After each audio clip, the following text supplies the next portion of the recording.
¿Qué es un psicópata integrado, doctor? Un psicópata integrado es una persona completamente normal, como nosotros, excepto por el hecho de que carece completamente de norma moral, de conciencia, diríamos, y eso le lleva a una actuación en relación a los demás, pues que podemos calificar como depredadora, cruel, oportunista, calculadora, que busca servirse de los demás y que entiende a los demás como meros objetos de satisfacción de sus deseos, de sus necesidades o incluso de sus caprichos. Pero quizá el psicópata integrado está sobre todo motivado por el poder y muy pronto organiza su vida en torno al acceso a las mayores cotas de poder posibles y por supuesto eso les lleva a estar muy predominantemente en ciertos sectores de actividad y en ciertas posiciones jerárquicas dentro de las organizaciones.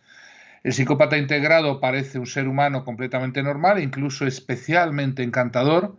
Tan grande es su capacidad de labia, de elocuencia, de embelesar, de decir a cada uno lo que quiere oír, y eso pues les hace especialmente peligrosos porque nadie imagina que detrás de ese aspecto tan estupendo, tan encantador, tan seductor, pues lo que hay es detrás de esa tramoya, detrás de esa fachada, un ser sin alma, sin emociones, sin conciencia, pero que a cambio sí es consciente de lo que hace y por tanto puede llegar a ser muy peligrosa su actuación y por supuesto que va a generar víctimas a su alrededor. A lo largo de la vida de un psicópata, numerosas decenas de víctimas van a quedar en su camino.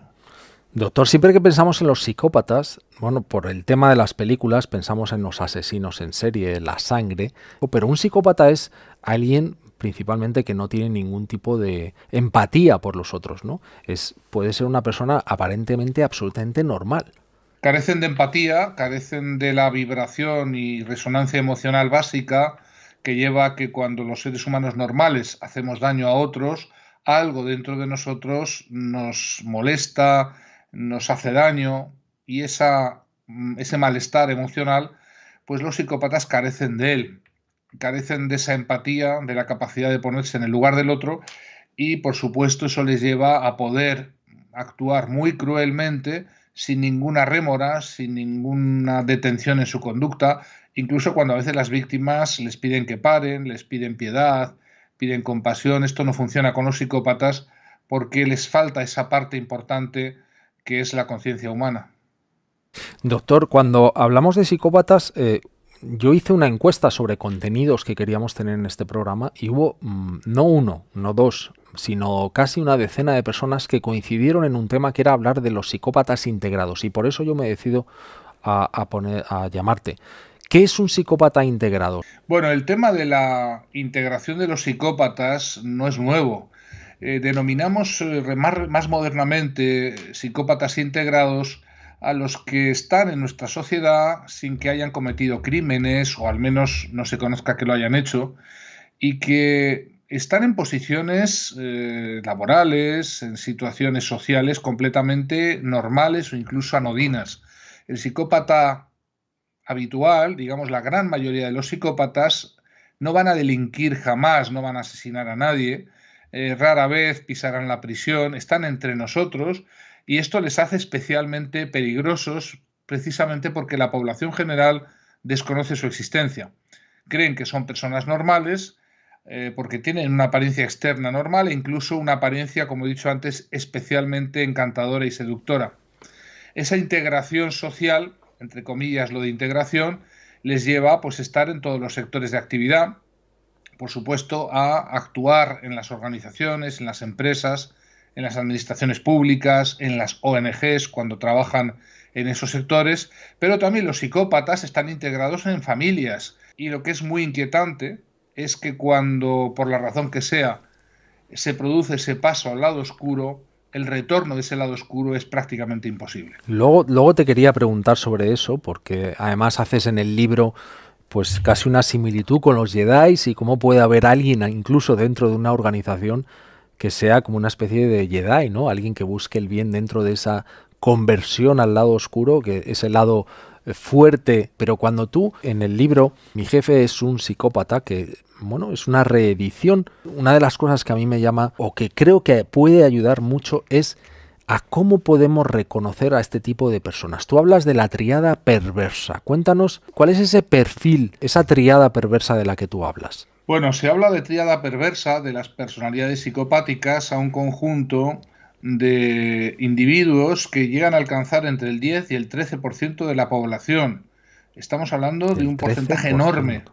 de personas que 13%. están entre nosotros y que tienen alguna de estas tres que llamamos así personalidades psicopáticas, lo que llamaríamos la personalidad maquiavélica, que ya tiene un cierto recorrido desde el año Ujú. 70 en adelante, el psicópata integrado que está en el entorno de trabajo y que va como un alpinista laboral alcanzando cada vez mayores cotas a costa de quien sea y de lo que sea. Le da igual quién esté a su lado, que se lo carga para subir.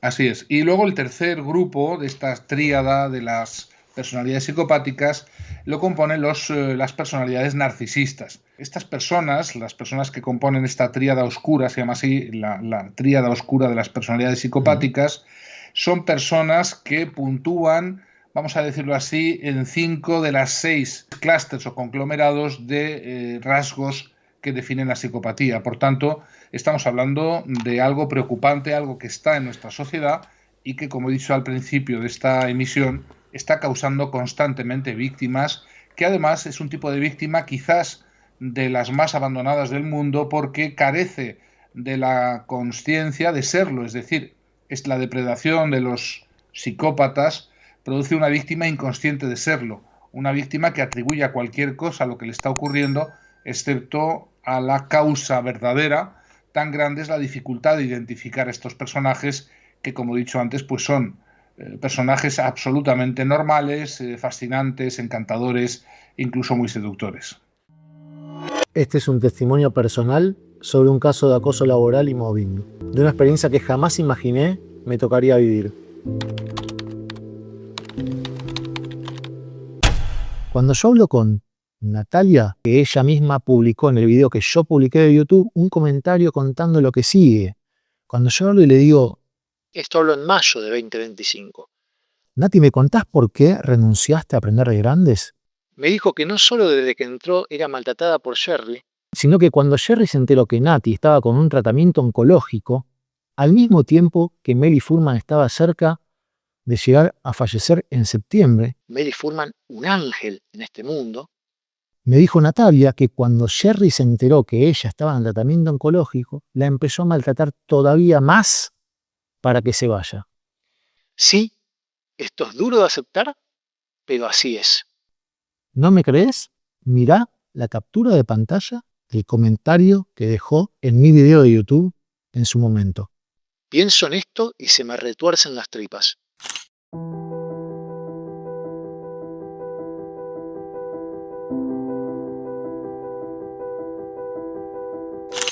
Lamentablemente, así es. Al mismo tiempo que Mary Furman estaba cerca de fallecer, al mismo tiempo, un poquito antes de que Jerry escriba una nota tan emotiva acerca de su amistad con Mary.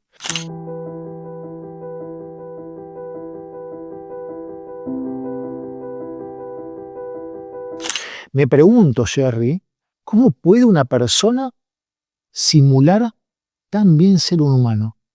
¿Cómo puede una persona hacer lo que hiciste vos al mismo tiempo en una cosa y hacer lo mismo, exactamente lo contrario del otro lugar? Te juro que me quedo sorprendido y cada día que pienso en vos, pienso que esto es una película de terror o una película de ciencia ficción.